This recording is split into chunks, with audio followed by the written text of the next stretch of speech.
Welcome back to the Struggle is Real Daily. Here we are. Another high quality Teams experience. Jesus Christ. We got it This working. would be funny if we didn't need it to work. You know? Oh boy. Yeah, well, Paul couldn't answer my call. Just I'm sitting there looking at Teams and my phone is ringing and this is doing nothing. That's just and I no, do I need to use this thing? No, we're gonna use it something else. anyways, Paul, by the time this is done, we will be back to Windows Vista. I know. I actually have queued up an article about this very topic. So, for those who don't get what we just mentioned, Microsoft released a new build to the Insider Dev channel, I believe, 25120. And what this has is, for lack of a better term, is a desktop widget that has a giant search bar right in the middle of your screen, almost like the Google landing page, if you're familiar with what you get in Chrome or in the Chrome browser. That's all it is. It's a little place you can go. You can type in search, Paul. They could And even it literally Paul, is like web search, by the way. Just to be clear, yeah. this is not universal search. Yeah, It's because hard computer science problem. you got to go to the taskbar for that search. But either way, Paul, they even have a name they could call this. They don't even have to register a trademark. They could just call it Active Desktop and just. So, the premise of this article, which I'll not ruin, is desktop widget search. Desktop widget doesn't solve the problem, right? Like you said, Active Desktop was the original incarnation of just call widgets to make it easy. Windows Vista had the sidebar because when you put stuff on the desktop, you can't see them. And of course, the sidebar kind of takes up screens. We went through a screen space. We went through an era of widescreen displays that this may be connected to when you think about it. Windows 10, Windows 8 had a full screen start screen, so that put it right in your face. But no, everyone hated that, so they put these live tiles, which whatever, in the start menu in Windows 10. The problem with the start menu in Windows 10 is that you can't. The at-a-glance quality of this thing isn't there because you're not looking at that. You have to bring up start. So here's the problem with this thing on the desktop. How do you get to it? Yeah. What's the fastest, easiest way to get to the desktop in every scenario? Because you get a factor in people are on touch, people have prefer keyboard navigation, people with mice, blah, it's a little different for each one. But keyboard guy, personally. So keyboard way, Windows key plus D reveals the desktop. It's 2 keys. The Windows 10 start menu, which provably did not work, was 1 key. So this is not better. This is, I don't know what they're doing. Granted, it's an experiment. You may get feedback that suggests this doesn't work for a lot of people. I don't know, but I don't know. This is what they're spending time on. By the way, I don't know. I don't have any access to this, but I think we can all agree and know without actually knowing. There is a backlog, a list of things that people have said you should do in Windows 11. I'm telling you, this thing's not on the list. And if it is on some on the list, because everyone's wants something stupid, it's like a number 119. It's not in the top 10. Like, maybe right-click taskbar should be a little higher priority. Maybe. I don't know. Maybe experiment with that. Maybe experiment with making everything look consistent. All I can think about is death, taxes, and you can't change it from Bing. Well, or Edge, right? Yeah. This is the other thing. Yep. This is, and maybe is the real point, right? Yet another avenue by which you can launch Edge, even if it's not your default browser. I don't know. So yeah, anyway. Here we are. I love to see them more. I love to see people treading water on things that don't matter when real work needs to be done. It's like someone saying, I've solved cancer, but I'll do that next. I created a really tasty form of coffee that I think everyone's going to like. I'm going to do that one first. And it's like, we don't really need that. What are you doing? Yeah. It's crazy. Anyway, Microsoft. Either way, that's out-ish now.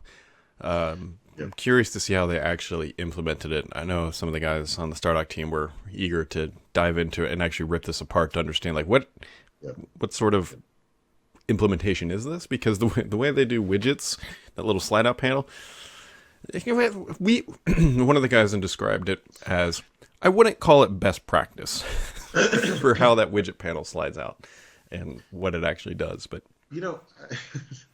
that makes me sad, and I'm not surprised. But for all of the stuff we complain about in Windows 11, which mostly involves them taking existing UI, throwing it in the trash, and then starting fresh with something new, like Start menu, the taskbar, brand new. These are just written from scratch. There are problems. We've discussed them when you do things like that, but there are benefits too. One of the benefits is you get rid of all the legacy crap. You get to do it right. Yep. You get to look at the mistakes of the past and say, no, this time we're going to do it right. So that sucks, frankly, right? If you're going to do something like, if you're going to do a new UI, don't make it some hack, some, college intern project from the summer. Do it right. You're putting this in Windows, Yep. That's depressing. It's too bad. It's kind of Windows in a nutshell, though. Kind of Windows in a nutshell. I don't know. That was sort of the big thing that happened since we've charaded last. Yeah. Apple's got a new privacy ad because they like to put themselves up on a pedestal. I mean, it's pretty good. Yeah, I mean, what's a week without Apple saying we're better than everything, including our own shadows, I guess. I don't know. I've had a good enough experience with the iPhone. I brought the Pixel with me, because I'm compulsive and whatever. But I haven't. Well, I mean, I haven't felt the need to use it. I would say on past trips, I've kind of gone back and forth between the two. Obviously, camera-wise, there are some advantages to the Pixel or whatever, but I don't know. The only thing that's been irritating, I know, like, I have to wear a mask here a lot, right? So when you go into a building of any kind, a restaurant, whatever, you have to put on a mask. And they added an update to iOS where if you look down or you look at your phone with a mask and you have Face ID on, it asks you to look down. And this thing does not. This is an example of really bad UI because it's really slow. And if you don't hold it at the exact right angle, it won't do it. So because it's so slow and because I'm type A, what I want to do is just come on, let's go. And naturally what I do is I swipe up on it because I just want to type in the code. Can't do that. If you swipe on it, it goes away. It's done. You're done. You have to do it again. You have to, you know what I mean? It doesn't, you have to wait. There is, you know what I'm talking about. I mean, if you use an iPhone, you know what I'm talking about. And it's just bad UI. And I've showed it to my wife, and I'm like, I know I'm a crazy person, but and she's like, no, that's ridiculous. I'm like, thank you. Like, this is just, that's the one thing. But then I go to use the Pixel, and of course I'm hitting, like, doesn't matter if I have a mask on or not. Doesn't work great. So, see, Apple's sometimes better. They're both different levels of suck. Yeah. I think. Hey, by the way, before we go, I should mention we're doing that AMA today. Oh, yes. This is at noon Eastern. We should discuss this briefly just because we're going to redo the site finally. And long overdue in my eyes. But, Petri needed a lot more work than Thurrott did. But we're going to be on I'm going to be on, I should say, with Nick Terrell today. Nick's the web guy. Nick has an actual title. It's not web guy, but that's what I think of him as. And kind of discuss the schedule and what it is we're going to try to accomplish with each phase and how that will go. So if you have been upset about different things on the site, the inability to edit or delete comments, et cetera, we're going to address it. So this is it's a big moment for me, frankly. Glad this is happening. But yeah. Anyway, today at noon ET. Noon ET, which would be 9 a.m. Pacific, and God knows what anywhere else in the world. Something.